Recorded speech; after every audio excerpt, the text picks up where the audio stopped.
Assalamualaikum warahmatullahi wabarakatuh.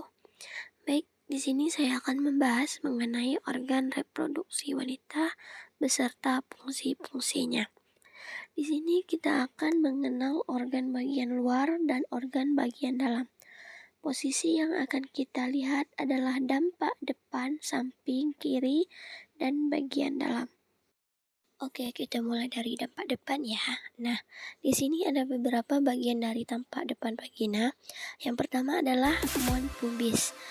Letaknya di bagian atas tulang kemaluan. Mon pubis terdiri dari jaringan lunak yang bentuknya agak menonjol. Di bagian ini rambut kemaluan tumbuh. Rambut kemaluan berfungsi untuk mengurangi gesekan ketika melakukan hubungan intim. Selanjutnya adalah klitoris. Klitoris bentuknya kecil seukur kacang. Di bagian ini terdapat banyak jaringan syaraf dan sangat pekat terhadap rangsang. Klitoris ini berperan dalam hubungan intim. Selanjutnya adalah lubang uretral. Lubang ini fungsinya tempat keluar urin. Lubang uretral berada tepat di bawah dari klitoris. Kemudian lubang vagina. Lubang vagina berada di bagian bawah lubang uretral. Fungsinya lubang ini menuju rahim untuk melahirkan. Keluarnya darah menstruasi dan komplikasi. Kemudian ada labia minora. Labia minora adalah membran yang tipis dan tidak memiliki rambut, akan tetapi memiliki kelenjar minyak. Labia minora akan menunjukkan bagian klitoris. Selanjutnya adalah labia mayora. Labia ini bentuknya lebih tebal dari labia minora. Pada labia ini dapat ditumbuhi rambut mengandung jaringan lemak, kelenjar minyak, dan kelenjar keringat.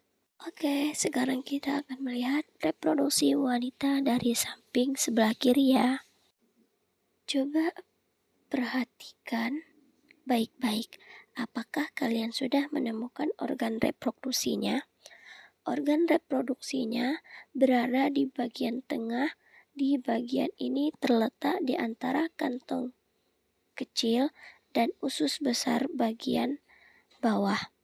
Dari bagian luar ada lubang vagina, kemudian masuk ke dalam hingga sampai ke uterus. Selanjutnya organ bagian dalam. Nah, ini organ bagian dalamnya. Yuk perkenali satu persatu. Yang pertama adalah ovarium. Ovarium bentuknya bulat atau oval. Ovarium ditambat oleh otot sehingga dapat menempel di sisi luar uterus. Sisi dari ovarium adalah oval-oval, nantinya akan menjadi ovum. Hal yang menarik adalah bahwa setiap perempuan yang lahir sudah dikaruniai oleh folikel-folikel dengan jumlah tertentu. Biasanya adalah ratusan ribu hingga jutaan. Ketika dia mulai memasuki masa pubertas, maka setiap folikel-folikel ini akan dimatangkan menjadi ovum. Selain memproduksi sel telur, ovarium juga menghasilkan hormon estrogen dan progesteron. Hormon ini dihasilkan berdasarkan siklus ovarium. Selanjutnya adalah pimpre, yaitu rumbai-rumbai. Seperti tangan, posisinya corong ke ovarium. Rumbai-rumbai ini akan menerima sel telur ketika di ovarium. Setelah menerima sel telur akan dialirkan ke tuba Fallopi. Bagian selanjutnya adalah tuba Fallopi. Tuba Fallopi ini akan mengalirkan sel telur menuju uterus. Di dalam tuba Fallopi terdapat banyak kalisidia yang bergerak searah, yang fungsinya untuk menggerakkan sel telur. Biasanya di tuba Fallopi terjadi fertilisasi antara sel telur dan sperma. Kemudian ada uterus. Uterus adalah ruangan untuk tempat implantasi dan perkembangan fetus. Seiring fetus yang semakin besar, uterus juga akan drastis mengikuti besarnya fetus. Uterus terdiri dari 3 lapisan, yaitu perimetrium, endometrium, dan myometrium. Kemudian ada fundus. Fundus adalah bagian atas dari uterus. Dinding uterus terdiri dari 3 lapisan yang paling dalam, endometrium. Pada lapisan ini setiap bulan akan terjadi penebalan untuk mempersiapkan apabila terjadinya ventilasi, embrio akan melakukan implantasi pada lapisan ini.